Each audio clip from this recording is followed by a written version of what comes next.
why don't they just be true to themselves? And my grandmother told me that, she used to bash it into us, not literally, but she would bash it into us. To thine own self be true, she would say over and over But again. what would one think? Like in Joshua 24, God said very clearly to him, he said, you shall have no other gods before me. And if you want to ruffle my feathers and this is my words, but it's the same as his, then you have foreign gods amongst you. You will not have foreign gods amongst you or any other gods. For I, the Lord your God, am a jealous God, and visiting iniquity of the fathers and the sins to the third and fourth generation. And he comes again. If there's one pet hate that God of all this universe has, is when you play with false religions and gods. Now, I take that to heart very deeply. It's all in Ezekiel if you read all of that. Right? And there's a lot of smiting going on. There's a lot of killing.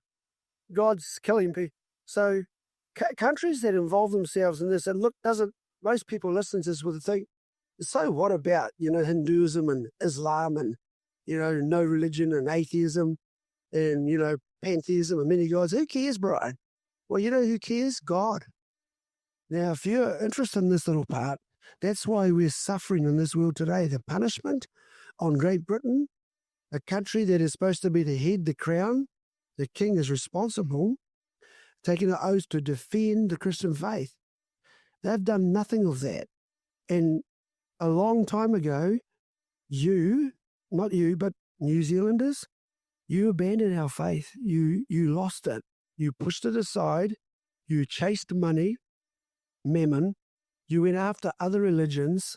And worst of all, you made yourself your own God, calling no religion now, in the sense, this is the fastest growing one amongst middle-class Kiwis.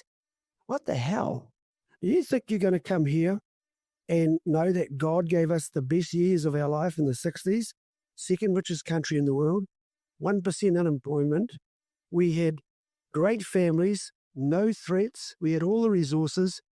Everything was going our way when 90% of us just believed Christ.